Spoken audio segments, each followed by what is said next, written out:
Breaking news చూస్తున్నాం. TTD 54వ పాలక మండలి చైర్మన్ గా బిఆర్ నాయుడు పదవి బాధ్యతలను స్వీకరించారు. ముందుగా క్షేత్ర సాంప్రదాయం అనుసారం శ్రీ భూవరాహ స్వామి వారిని బిఆర్ నాయుడు కుటుంబ సభ్యులతో కలిసి దర్శించుకున్నారు. అనంతరం వైకుంఠం క్యూ కాంప్లెక్స్ 1 ద్వారా ఆలయ ప్రవేశం చేశారు. అనంతరం శ్రీవారి సన్నిధిలో టీటీడీ పాలక మండలి చైర్మన్ గా ప్రమాణ స్వీకారం చేశారు. టీటీడీ ఈవో శ్యామలారావు గరుడ్వార్ సన్నిధి వద్ద బిఆర్ నాయుడుతో ప్రమాణం చేయించారు. ఇక ప్రమాణం అనంతరం శ్రీవారిని దర్శించుకున్నారు. తరువాత ఆలయ రంగనాయకుల మండపంలో వేద పండితులు వేద ఆశీర్వచనం అందించారు. ఇక TTD EO Shyamala Rao chairman BR నాయుడిని పట్టు వస్త్రంతో సత్కరించగా అదనపు ఈవో వెంకయ్య చౌదరి శ్రీవారి తీర్థ ప్రసాదాలను అందజేశారు. ఇక చైర్మన్ బిఆర్ నాయుడుతో కలిసి వేమిరెడ్డి ప్రశాంత్ రెడ్డి, మడకసిర ఎమ్మెల్యే రాజు, జ్యోతుల నెహ్రూ, నర్సిరెడ్డిలు పాలక మండలి సభ్యులుగా ప్రమాణ స్వీకారం చేశారు.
బ్రేకింగ్ న్యూస్ చూస్తున్నాం. టీటీడీ 54వ పాలక మండలి చైర్మన్ గా బిఆర్ నాయుడు పదవి బాధ్యతలను స్వీకరించారు. ముందుగా క్షేత్ర సంప్రదాయం అనుసారం శ్రీ భూవరాహ స్వామివారిని బిఆర్ నాయుడు కుటుంబ సభ్యులతో కలిసి దర్శించుకున్నారు.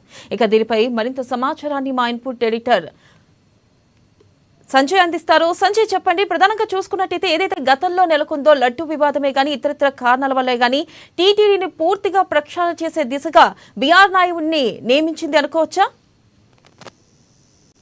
తప్పనిసరిగా వినేల ఏదైతే గత 5 నెలలుగా ఆలస్యంగా కొత్త బోర్డు నియామకం జరిగినా కూడా కొత్తగా ఒక స్పష్టమైన కమిటీని, అదే కాకుండా ఒక ఏదైతే కమిటీ నిర్ణయాలు కావచ్చు, లేకుంటే టీటీడీలో ఎటువంటి నిర్ణయాలు తీసుకోవాలి, ఎటువంటి అమలు పరచాలి, టీటీడీలో ఎటువంటి నిర్ణయాలు అమలు పరచాలి అనే దానిపై ఒక స్పష్టత తీసుకున్న తర్వాతనే కమిటీని కూడా ఏర్పాటు చేయడం జరిగింది. నూతన కమిటీ ప్రమాణ స్వీకారం జరిగింది. తిరుమల తిరుపతి దేవస్థానం నూతన ధర్మకర్తల మండలి చైర్మన్ గా బొల్లినేని రాజగోపాల్ నాయుడు బిఆర్ నాయుడు ఈ రోజు ప్రమాణ స్వీకారం చేశారు. ఆయనతో ఈవో శ్యామలరావు ఆయనతో ప్రమాణ స్వీకారం చేయించారు.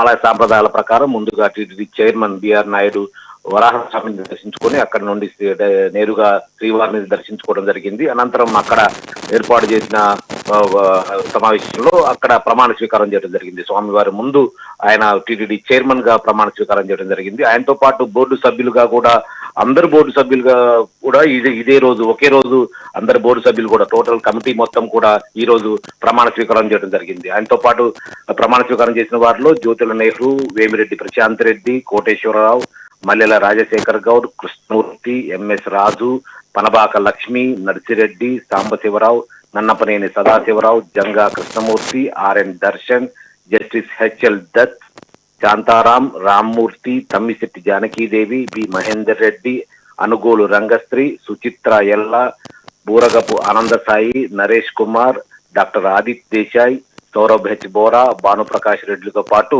ఏదైతే ఎక్స్ అఫిషియో మెంబర్స్ గా ఉండే అయితే తుడా చైర్మన్ కావచ్చు, ఏదైతే తిరుపతి అర్బన్ డెవలప్మెంట్ చైర్మన్ కూడా ఈ రోజు ప్రమాణ స్వీకారం చేయడం జరిగింది. వాటితో పాటు ఏదైతే చెన్నై, బెంగళూరు, ఢిల్లీలో ఉండే ఏదైతే స్థానిక సలహా మండలి ఏదైతే అధ్యక్షులు ఉన్నారో వారు కూడా ఎక్స్ అఫిషియో మెంబర్స్ గా ఈ రోజు మొత్తం 29 మంది ఈ రోజు ప్రమాణ స్వీకారం చేయడం జరిగింది. అయితే ప్రమాణ స్వీకారం చేసిన అనంతరం వారు తీసుకుపోయే నిర్ణయాలు కావచ్చు, లేకపోతే ప్రక్షాళనకు సంబంధించి కావచ్చు, ఏదైతే ప్రక్షాళన చేయాలని తలపెట్టారో అది ఈ కమిటీ ఎందుకైతే ఏర్పాటు చేయడం జరిగిందో ప్రధానంగా లడ్డు నాణ్యత కావచ్చు, భక్తులకు ఏదైతే సామాన్య భక్తులకు కూడా భగవంతుని దర్శనాన్ని అతి సులువుగా అందించే విధంగా నిర్ణయాలు తీసుకోవాల్సి ఉంటుంది. అయితే దీనికి ఇప్పటికే అయితే బిఆర్ నాయుడు ఇప్పటికే మీడియాతో చెప్పడం జరిగింది.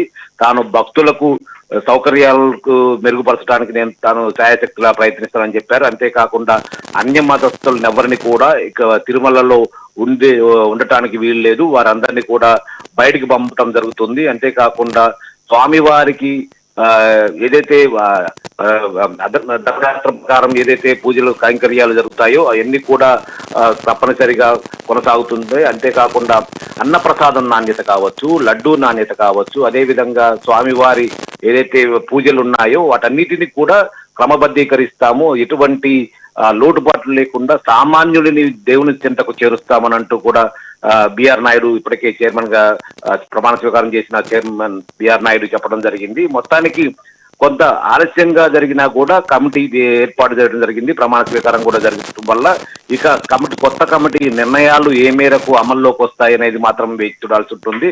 ఇప్పటికే ప్రక్షాళన కార్యక్రమం మొదలైంది. ఏదైతే తిరుమలలో ఉంటున్న అన్య మతస్థులందరినీ కూడా అక్కడ నుండి బయటకు పంపించే విధంగా ప్రయత్నాలు జరుగుతున్నాయి. అంతేకాకుండా ఇప్పటికే లడ్డు వివాదం కొనసాగుతుంది. ఆ వివాదాన్ని కూడా సద్దుమణిగేలా చేసి లడ్డూలో నాణ్యతను పెంచడంతో పాటు అన్నప్రసాదంలో కూడా నాణ్యత పెంచి ఏదైతే స్వామివారి ద్వారా అందే ప్రసాదాలు ఉంటాయో వాటన్నిటిని కూడా నాణ్యతతో పాటు స్వామివారికి ఆశీస్సులను అందే విధంగా స్వామివారికి ఎటువంటి అపచారం జరగకుండా అన్ని కూడా నిష్టగా వాటిని సామాన్యులకు దర్శనంపై కూడా ఏదైతే ఒక నిర్ణయం తీసుకోవడం జరిగింది.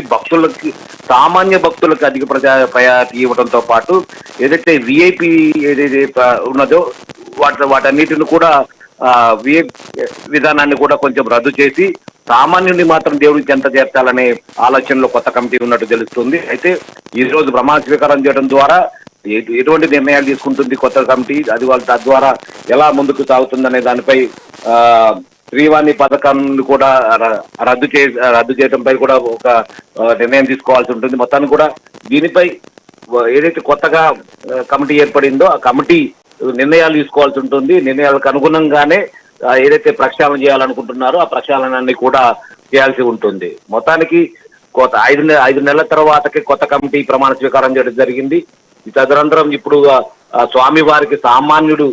స్వామివారి దర్శనానికి వెళ్లేందుకు ఎటువంటి సౌకర్యాలను కల్పిస్తారు, స్వామివారికి సామాన్య భక్తుడిని ఎలా చేరువ చేస్తారనేది మాత్రం మనం చూడాల్సి ఉంటుంది. ఇది నెల రైట్ సంజయ్, థ్యాంక్ యూ.